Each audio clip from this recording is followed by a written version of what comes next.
periodista especializado en política internacional, trabaja en la dirección internacional de la CTA Autónoma, también escribe en muchos medios y está teniendo ahora la amabilidad de atendernos. ¿Cómo te va, Mariano? Gracias por atendernos.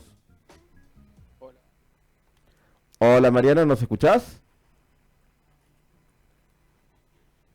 A ver, ahí Se está. cortó, me parece. Se Bueno, ahí lo cortó. teníamos a Hubo. Mariano. Bueno, vamos a conversar entonces precisamente con él acerca de lo que tiene que ver con este viaje que está haciendo el presidente Javier Milei, que un tipo que el otro día dijo, bueno, odio viajar, bueno, no está como, No se nota. actúa con disimulo en relación a su definición. Ahora sí, Mariano, ¿nos escuchás bien? Hola, yo los escucho. ¿Ustedes? También, Perfectamente. ¿cómo andás? Bien, bien, gracias. ¿Cómo están ustedes?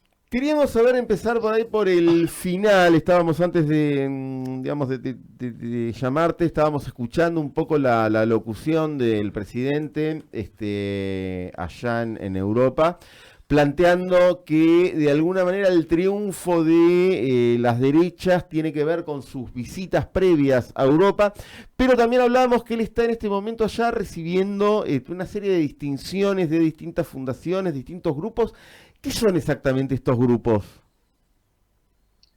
Mirá, algunos son grupos orgánicos, como por ejemplo el que tiene Vox, Ujú. la formación Ujú. ultraderecha de España, que hace unos años un festival que se llama Viva 24, donde efectivamente Vox tiene, a diferencia de otras ultraderechas en Europa, una mirada puesta en América Latina a través de su fundación, que es la Fundación Disenso y la Carta de Madrid, y un espacio que llama la Iberosfera, que es eh, que bueno, pareciera una nueva hispanidad, una nueva conquista de América, en la cual Vox se agrupa con formaciones políticas de ultraderecha de América Latina, como bueno, los republicanos de Kast en Chile, Keiko Fujimori en Perú, los Bolsonaro Claro. en Brasil, etcétera, etcétera, y justamente Milei es uno de los firmantes de la Carta de Madrid.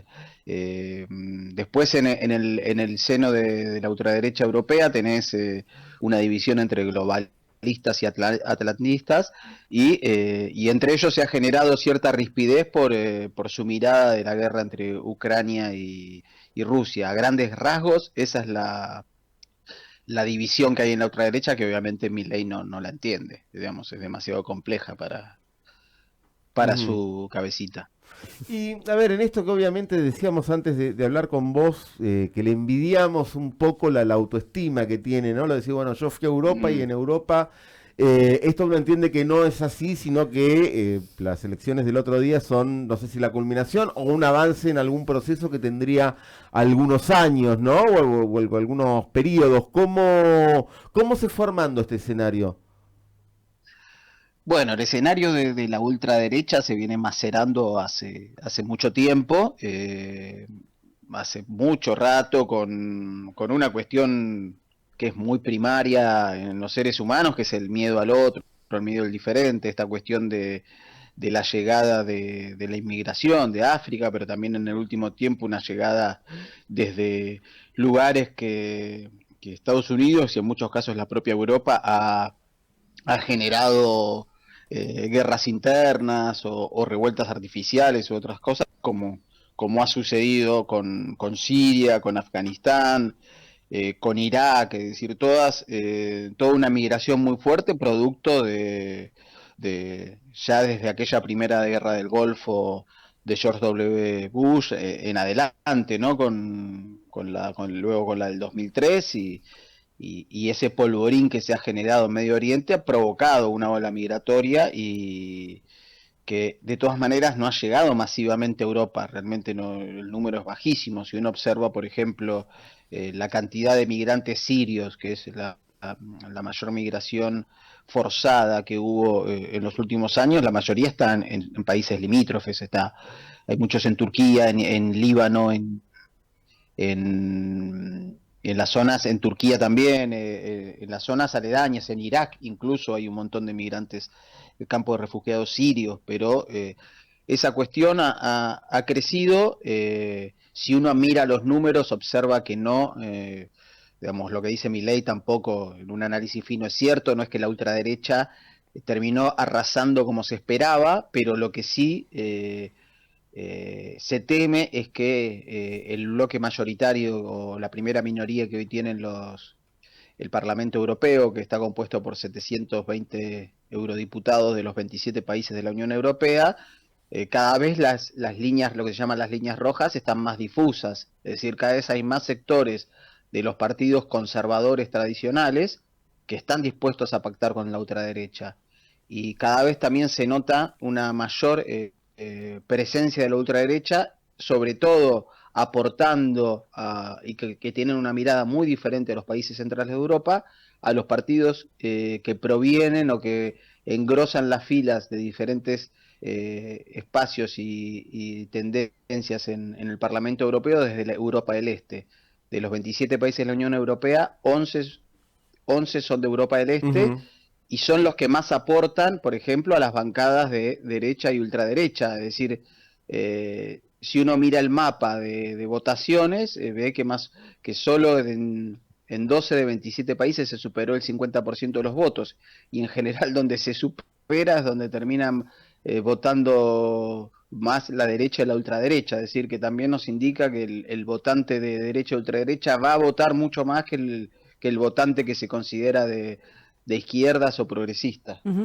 Y esto, digamos, ¿hay algún, digamos, como algún boceto, algún esbozo como para entender por qué esto se está produciendo de esta manera? Digamos, por qué de repente de las sociedades están pasando a las personas, en realidad, que conformamos la sociedad, nos estamos como pasando a ubicar en estas ideas tan conservadoras o tan liberales o tan de derecha. Digo, ¿qué es lo que va empujando? Porque por ahí muchas veces los análisis que se hacen acá, que no sé si a veces no son demasiado simplistas, etcétera, pero tienen que ver con pensar, bueno, los medios, la noción de corrupción, todo lo que te dieron con eso, todo lo que te dieron en relación ¿Y a por qué no lo capitaliza, digamos, lo que hay a la izquierda, ¿no? claro, o sí, o sectores que nunca hayan gobernado, si querés, Sí, digo, sí, sí. pero me pregunto si esto es un fenómeno, entre comillas, cuando hablamos de fenómenos que se viene dando, y qué es un poco lo que empuja socialmente a que las ideas pasen a ser ahora estas. Sí, creo que es un fenómeno multidimensional. Digamos, obviamente la emergencia de las redes sociales, lo que mencionás, esa percepción de la corrupción tiene que ver, pero obviamente no alcanza para explicarlo. Claro. Claramente las sociedades se han derechizado porque porque esas generaciones también perciben que viven peor que sus padres e incluso que sus abuelos. Claro. Eh, hay una hay, hay un efecto real digamos, en Europa quizás un retroceso del Estado de Derecho, en el caso de Argentina o de otros países de la región, también en los últimos 10 15 años, la persona aparte se compara con sí misma, no es que dice que ve a otro y lo Claro. que dice es, bueno, ve cómo vivía hace 10 o 15 años y siente que vive peor. Ujú. Y, y lo que ha pasado es que junto a este fenómeno hay un fenómeno también muy fuerte de blanqueamiento de la ultraderecha en los medios masivos de comunicación, ya ni siquiera en las redes sociales. Es decir, eh, antes había unas líneas rojas en las cuales ser nazi, odiar al otro, expresar, digamos, estas cuestiones racistas no era lo habitual. Ujú. Solo mirar un pantallazo de los partidos de la Eurocopa, uno se da cuenta que eso es un polvorín. Solo se da cuenta en lo que pasa en un campo de juego, entre las hinchadas, etcétera, ¿no? Acá que les gusta tanto decir esto en Europa no sucede, Sí. bueno, vean cómo se silban los himnos, cómo se agarran a trompadas, etcétera. Y creo que lo que sí ha permitido claramente, primero que obviamente hay un corrimiento de la izquierda. Si uno piensa que en el 2008 lo que fue la emergencia de Podemos Sí. por el 15M, era era un espacio de jóvenes más o menos de unos 30 años que lo que sentían era que no iban a progresar nunca, que no iban a poder tener su casa como la tenían que tener los padres, que eran universitarios y no conseguían trabajo, que tenían que compartir piso porque si no era imposible tener un alquiler. Entonces, todas esas sensaciones fueron creciendo y cuando apareció Podemos, luego apareció, por ejemplo, Syriza en Grecia y otras Sí, expresiones que uno decía, bueno, pueden llegar a, o la Francia insumisa en Francia, podían como llegar a tomar eso y no lo hicieron. Y creo que la enseñanza también hoy, y nos las deja un poco perdón que me cambie de continente, pero las deja un poco López Obrador. Claro. No hay espacio para la vereda del medio, ¿eh? No hay espacio para la vereda del medio ni para gente de derecha ni para gente de izquierda. Ya vimos que la derecha lo entendió y la derecha ha decidido no es que hacerse más progresista, sino la que la derecha, para no desaparecer, ha decidido mimetizarse con la ultraderecha. Claro. Hoy, los que se autopercibían obamistas en Argentina, como era el PRO, a nadie con dos dedos de frente se le ocurre pensar que esa gente piensa un centro democrático. Están completamente abrazados a las ideas de Milei y lo demuestran en su apoyo incondicional votándole todo en el Congreso y en sus declaraciones y en su participación en el gabinete. Eso es lo que pasa, que es como lo que dice Pablo Stefanoni en su libro, ¿no? Que la La rebeldía rebeldía se ha se vuelto volvió de derecha. derecha, sí. Y, Ujú. y es efectivamente así, tiene mucha razón, es un libro muy interesante que analiza muy bien el fenómeno, pero yo te pongo un ejemplo que, digamos, hay como, siempre se habla muy bien de los países escandinavos, ¿no? Ujú. Por su estado de bienestar, sí. etcétera, etcétera, lo cual es cierto. ¿Cómo se explica, por ejemplo, que en el año 2000 patriotas suecos, una formación neofascista, en ese momento sacó en el 2000 0,1% y en la última elección fue segunda fuerza con el 22%?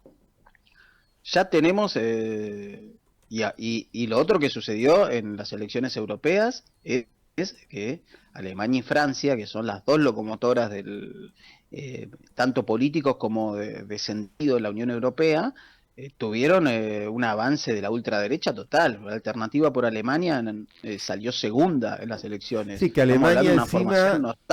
no- Sí, sí, nostálgica de Hitler, pero escuchaste dato, Manu. sí, Si si contás solo lo que era el territorio de Alemania Oriental, quien salió primero fue Alternativa por Alemania, para que te des una idea de la magnitud. sí, sí. Eh, en Francia, bueno, lo que vimos, duplicó Le Pen al partido de gobierno, a Macron, por eso hay elecciones anticipadas. Entonces, hoy, y la izquierda no está sabiendo ocupar ese espacio, entonces no hay lugar para la tibieza. Por eso mencionaba lo de López Obrador, porque López Obrador tuvo un gobierno muy decidido, ya no sirve la gente que duda, etcétera. Te tratan como un pusilánime. Es decir, y bueno, eso, y nos tenemos como ejemplo el gobierno de Alberto en ese Claro. sentido. Esa tibieza fue castigada completamente y López Obrador eh, un, es un líder muy carismático que habla, que tiene una política que volvió a México al lugar internacionalista, de solidaridad, de poner su mirada en América Latina, y también hizo un gobierno muy interesante, con muchísimos cambios, muchísimas renovaciones, con crecimiento del salario mínimo, con una mirada de justicia social, pero también es un gobierno macroeconómico muy rígido, con equilibrio fiscal, con el peso fortaleciéndose frente al dólar como nunca antes, y además por ejemplo, con el tema con acuerdos algunos con Estados Unidos, con la defensa del NAFTA, con detener la caravana migrante mediante militares en la frontera sur, es decir, es un liderazgo que es más parecido a los liderazgos que tenemos hoy en el mundo. Hoy el mundo es más difícil entenderlo entre buenos y malos. Entonces es Sí. como, uno puede entender, viste, uno observa como a Putin en un liderazgo internacional, hasta para muchos lo perciben como un liderazgo eh, con una mirada interesante sobre el tercer mundo, pero vos mirás hacia dentro de Rusia y es un liderazgo con rasgos autoritarios. Entonces, los análisis hoy son bien complicados de la geopolítica internacional. Y si la izquierda los espacios de izquierda, ya sean políticos, sociales, sindicales, lo que sea, no entienden lo que está pasando en el mundo, lo que estamos viendo de la ultraderecha no retrocede. Eso no retrocede. Ya no sirve de gritar que tenemos a la ultraderecha en la puerta de nuestras casas. Es muy probable que la tengamos en la habitación del lado. Claro. Y Claro. sea un hijo, sea un familiar, Sí, etcétera. claro. Ujú. Terrible. Mariano, te agradecemos muchísimo el tiempo que nos has dado y bueno, será hasta la próxima vez. Dale, un abrazo. Y bueno, respecto a Milei, recordemos que el premio que recibió Sí. ya lo habían recibido antes Juan Guaidó, Noboa y Zelensky, digo, para ver la magnitud de lo que premia la corrupta de Ayuso en Madrid, No, lo que fue muy responsable de la fuerte, muerte de 7.200 ancianos. el durante el cuadro COVID. ese que le inauguraron. Sí, no, evité verlo, digamos. Ah, no lo viste. Después vi un poco, vi un poco, o sea, hay que curarse un poco, hay que tener un poco de sanidad mental, Sí, hay que darse un espacio para pero eso. sí leí un poco lo que dijo y sí sabía qué es esto que... Pero bueno, lo que hizo Ayuso es porque ella va a ser la que va a disputar por el Partido Popular la próxima búsqueda de ser la jefa de Estado en el Reino de España. Es obviamente en ese sentido todo lo que le moleste a Sánchez o todo lo que esté contra Sánchez lo va a Claro. usar. Entonces, bueno, es un... Milei está siendo usado, pero bueno, como es una persona que necesita cariño, se deja usar, pero bueno, ya el rey de España le dijo que no lo iba a recibir, le había pedido una audiencia para que la visita a España parezca más oficial, pero lo que dijo que no por los ataques a Sánchez. Scholz ya le dijo que no va a haber bilateral, sino que va a haber un encuentro fugaz en el marco de Sí, lo y que una vaya a reunión de hacer. grupos de trabajo. Exactamente. Ya la CIDH puso a Argentina en la mira